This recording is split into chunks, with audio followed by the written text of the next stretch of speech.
నమస్కారం. సుమన్ టీవీకి స్వాగతం. ప్రస్తుతం మనతో పాటు ఉన్నారు ప్రముఖ జ్యోతిష్య శాస్త్ర నిపుణులు, ఆధ్యాత్మికవేత్త శ్రీ భమిడిపాటి రవికృష్ణ శర్మ గారు.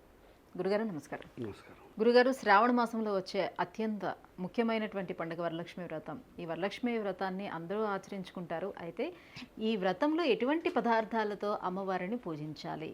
ఎటువంటి పదార్థాలతో పూజిస్తే అమ్మ మనల్ని అనుగ్రహిస్తుంది? చాలా మంచి ప్రశ్న అండి. లక్ష్మీం క్షీర సముద్ర రాజతనయాం శ్రీరంగధామేశ్వరీం దాసీభూత సమస్త దేవవనితాం లోకైక దీపాంకురాం శ్రీమన్మంద కటాక్షలబ్ధ విభవత్ బ్రహ్మేంద్ర గంగాధరాం త్వాం త్రైలోక్య కుటుంబినీం సరసిజాం వందే ముకుంద ప్రియాం. బ్రహ్మరుద్రాదులు కూడా భక్తితో సేవించేటటువంటి అమ్మవారు మహాలక్ష్మి. బ్రహ్మరుద్రాదులే ఉంది, ప్రపంచవ్యాప్తంగా కూడా లక్ష్మీదేవి అంటే ఎవరికి కూడా వద్దు అనే వాళ్ళు ఉండరు. ఇంకా చదువుకోని వాళ్ళు ఉంటారు, పని చేయనండి నాకు పని చేయడం ఇష్టం ఉండదు అనేవాళ్ళు ఉంటారు. కానీ డబ్బు ఇష్టం లేని వాళ్ళు, లక్ష్మీదేవి ఇష్టం లేని వాళ్ళు ఉండరు వాస్తవానికి. అంటే బ్రహ్మరుద్రాదులే కూడా పూజించేవారట, బ్రహ్మరుద్రాదులు కూడా. అటువంటి మహాలక్ష్మిని మన దృష్టి ఏంటంటే, మనకి వైదిక సంస్కృతిలో వేదము చాలా సులభతరంగా మనకున్నటువంటి కష్టాలను నెరవేర్చుకోవడానికి మనకి ఎన్నో రకాలైనటువంటి వ్రతాలు, నోములు మనకి అందించడం జరిగింది. అంటే మానవాళి ఈ కలియుగంలో రానున్న రోజుల్లో ఈ విధంగా ఇబ్బందులు పడతారు. ఈ ఇబ్బందుల నుంచి వీళ్ళని బయటపడేయడానికి కావలసినటువంటి విధి విధానాలు మహర్షులు ఏనాడో మనకి రాసి ఉంచటం మన పూర్వజన్మ సుకృతం. నిజంగా దాంట్లో ఈ యొక్క వరలక్ష్మి వ్రతాన్ని ప్రతి సంవత్సరం కూడా శ్రావణ మాసంలో పౌర్ణమికి ముందు వచ్చే శుక్రవారం ప్రతి స్త్రీలు కూడా ఆచరిస్తూ ఉంటారు. గొప్ప విశేషం ఏంటంటే, స్త్రీలే కాదు పురుషులు కూడా వరలక్ష్మి వ్రతాన్ని చెయ్యవచ్చు, చెయ్యాలి. ఒకవేళ ఏదైనా ఆటంకం వల్ల ఇంట్లో స్త్రీలకు రెండవ వారం అంటే పౌర్ణమి ముందు వచ్చే వారం గనక చేసుకోవడానికి గనక ఏదైనా ఇబ్బంది తలెత్తినట్లయితే ఇతరత్రా మిగిలిన వారాల్లో కూడా చేయవచ్చు, లేదా భర్త అయినా నిర్వహించవచ్చు అని చెప్పి మనకి సుస్పష్టంగా పురాణాలు చెప్తున్నాయి. అలాగే ఈ యొక్క వరలక్ష్మి వ్రతం అందరూ కూడా, అంటే నేటి రోజుల్లో అలంకారాలు ఎక్కువైపోయి భక్తి తగ్గిపోయి అలంకారాలకు ప్రాధాన్యత, అసలైనటువంటి భక్తికి సరైన ప్రాధాన్యత ఇవ్వడం జరగట్లేదు. సర్వసాధారణంగా కలశం పెట్టడం, దాని మీద ఒక జాకెట్ ముక్క పెట్టుకోవడం, అమ్మవారి యొక్క అష్టోత్తరనామం చేయడం, ఇంతవరకే తెలుస్తోంది. కానీ విశేషంగా ఏంటంటే, లక్ష్మీం క్షీర సముద్రరాజతనయాం, ఆవిడ పుట్టింది ఎక్కడంటే పాలసముద్రంలో పుట్టిందట. ఆవిడకి తెలుపు అంటే చాలా ఇష్టం. ఆవిడకి పాలసముద్రంలో పుట్టిన అమ్మవారికి తెలుపు చాలా ఇష్టం. అలాగే మీరు చాలా పూజల్లో మీరు చూస్తూ ఉంటారు, ఒక వస్త్రం పరిచి దాని మీద బియ్యం పోయండి అని చెప్తూ ఉంటారు. బియ్యం ఎప్పుడు తెల్లగా ఉంటాయి, తెల్లగా ఉన్నటువంటి పదార్థాన్నే పోయమంటారు. ఇతరత్ర నువ్వులు పోయండి, మినువులు పోయండి, గోధుమలు పోయండి అని చెప్పరు. ఏ ధాన్యం ఉన్నా కానీ బియ్యమే పోయమంటున్నారు. ఎందుకు అంటే తెల్లని పదార్థం మీద కలశాన్ని ప్రతిష్ఠించాలని చెప్పి మనకు శాస్త్రం చెప్తుంది. ఈ యొక్క అమ్మవారి యొక్క పూజకు మొట్టమొదట కావాల్సింది తెల్లవారుజామున నిద్రలేవడం.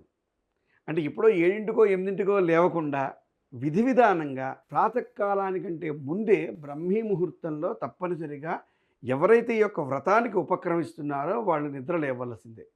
నిద్రలేచిన తర్వాత ఆ రోజు యొక్క పూజా కార్యక్రమానికి సంబంధించినటువంటి అమ్మవారి ధ్యానాన్ని మనసులో పెట్టుకొని ఒక పూజకు సంబంధించినటువంటి పసుపు, కుంకుమ, గంధము, అక్షతలు, కొబ్బరికాయలు, ఈ విధంగా పూజా ద్రవ్యాలన్నీ కూడా ఏర్పాటు చేసుకుంటారు. అందరికీ తెలిసిన విషయం.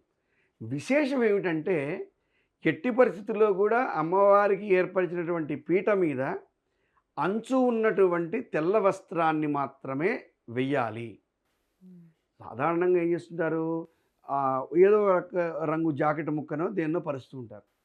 కానీ పూజకి సుస్పష్టంగా రాయబడి ఉంది, తెల్లని కండువా కానీ, తెల్లని వస్త్రము అంటే ఒక టవల్స్ ఉంటాయి, తెల్లగా ఉంటాయి, తువ్వాళ్ళు అంటారు, లేదా ధోవతి అంటారు. బ్రాహ్మణులు కట్టుకుంటారు, ధోవతులు కట్టుకుంటారు, చాలామంది ధోవతులు కట్టుకుంటారు. ఆ ధోవతి తెల్లగానే ఉంటాయి. తెల్లటి ధోవతి అంచు ఉన్న వస్త్రము, అంచు ఉండాలి. అటువంటి అంచు ఉన్నటువంటి ధోవతి వస్త్రం కానీ టవల్ కానీ తప్పనిసరిగా తెల్లదే కలశానికి కింద వేయాలి. వేసి దాని మీద బియ్యం పోసి అష్టదళ పద్మాన్ని తప్పనిసరిగా పసుపు కుంకుమలతోనే వెయ్యాలి. ఇతరత్ర గులాబీ రంగు, గులాల్ రంగులు, ఇతరత్ర రంగులు, రంగవల్లికలు వేస్తూ ఉన్నారు, చాలా దోషము. ఎట్టి పరిస్థితుల్లో బియ్యం మీద పసుపు కుంకుమను మాత్రమే వాడాలి. పసుపు కుంకుమ పైన అష్టదళ పద్మం మధ్యలో కలశాన్ని ప్రతిష్ఠించేటప్పుడు మనకున్నటువంటి శక్తి ఆధారంగా మట్టి పాత్ర, కంచు పాత్ర, ఇత్తడి, వెండి, బంగారం మీకున్నటువంటి శక్తి ఏదుందో తప్పనిసరిగా ఆ పాత్రని మీరు వాడవచ్చు. ఆ పాత్ర పైన 5 రకాల ఆకులతో సంబంధించినటువంటి కొమ్మలను వెయ్యాలి. ఆకులున్నటువంటి కొమ్మలు. అవి కూడా మనకి దేవతా వృక్షాలు అని చెప్పి మన అదృష్టం ఏంటంటే తెలుగు రాష్ట్రాల్లో మనకి ప్రతి ఇంటి దగ్గరగా చుట్టుపక్కల దొరికిపోతాయి మనకి. మొట్టమొదటి జాజి, సన్నజాజి, విరజాజి అని పిలుస్తూ ఉంటారు. జాజి కొమ్మ వెయ్యాలి. తర్వాత పారిజాత కొమ్మని వెయ్యాలి. ఎందుకంటే సత్యభామకు అత్యంత ఇష్టమైనటువంటి వృక్షం పారిజాతం. పారిజాత కొమ్మ వేయాలి. పారిజాతతో పాటు మనం నిత్యము ప్రతి పూజలో వాడేటువంటి మామిడి కొమ్మ ఉంటుంది. మామిడి కొమ్మని కూడా వెయ్యాలి. అలాగే మల్లె, అత్యంత సువాసనలు, మల్లెపూలతో ఎవరైతే పూజ చేస్తారో, మల్లె కొమ్మని ఎవరైతే వాడతారో వాళ్ళకి రోగాలు, ఇతి బాధలు ఉండవు అని చెప్పి మనకు శాస్త్రం చెప్తుంది. అలాగే మల్లె కొమ్మని కూడా మనం వేసుకోవచ్చు. ఇప్పుడు జాజి, సన్నజాజి, విరజాజి, పారిజాతము, మందార, మల్లె, మామిడి ఈ 5 కొమ్మల్ని వేసిన తర్వాత దానిపైన కొబ్బరికాయ పెట్టి పీచు ఉన్న కొబ్బరికాయని మాత్రమే పెట్టాలి. చాలామంది తెలియక కొబ్బరికాయ ఒలిచిన కొబ్బరికాయని పెడుతున్నారు. నిండుగా బురుజు ఉండాలి. కొబ్బరికాయ నిండుగా బురుజు ఉండాలి.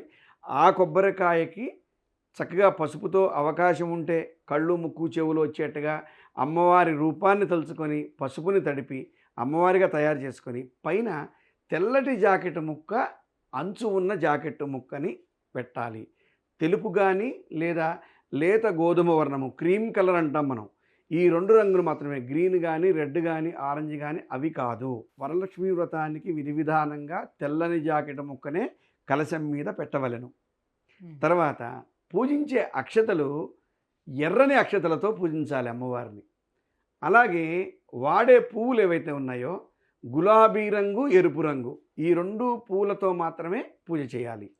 అలాగే అర్చన చేసేటప్పుడు తప్పనిసరిగా పుష్పాలతో పాటు సహస్రనామ కుంకుమార్చన చేసి తీరవలసిందే. ఏదో 108 నామాలు చదివేశాం అయిపోయింది అనుకోవడానికి లేదు. సహస్రనామ కుంకుమార్చన అమ్మవారికి చేయవలసిందే. అలాగే నైవేద్యం విషయానికి వచ్చేసరికి తీపి పదార్థాన్ని సాధారణంగా రవ్వ కేసరి అటువంటివి పెట్టవచ్చు.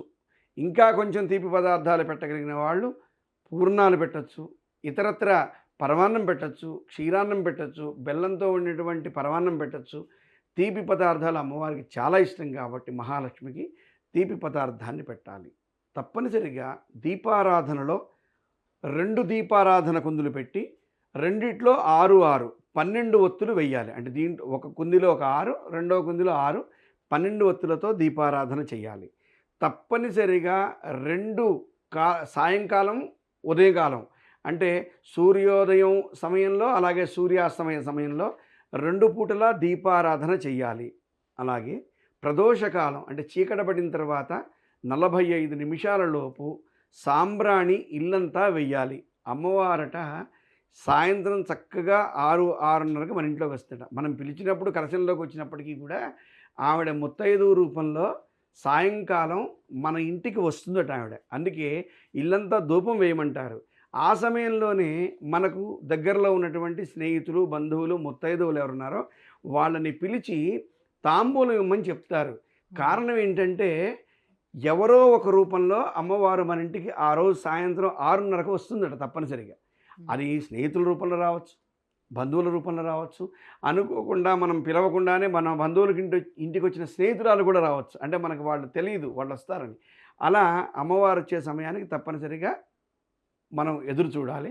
ప్రదోషకాలంలో ధూపం వేయాలి. ధూపం వేసిన తర్వాత దీనికి జాగరణ నియమం లేదు. ఎట్టి పరిస్థితిలో ఉపవాసం గనక ఉండదలిచిన వాళ్ళు ఈ ముత్తైదువులకు తాంబూలం ఇచ్చేంత వరకు కూడా ఉపవాసం ఉండవచ్చు.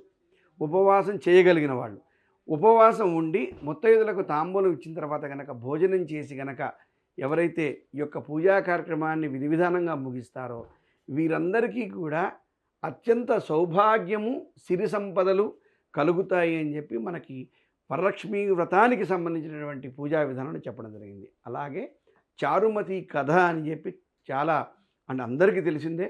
చారుమతి అనే ఆవిడకి స్వప్నంలో అమ్మవారు కనిపించి ఏదైతే పూజ చేయమన్నారో, పూజ చేస్తే ఏమేం కలుగుతాయో, ఏమేం వరాలు ఇచ్చారో అవన్నీ కూడా చారుమతి వ్రత కథలో ఉంటాయి. ఆ కథను కూడా చదువుకొని కథాక్షతలు వేసుకోవాలి. ఇంకా విశేషం ఏంటంటే తోరము చాలామంది పసుపు తాడు కట్టుకుంటున్నారు.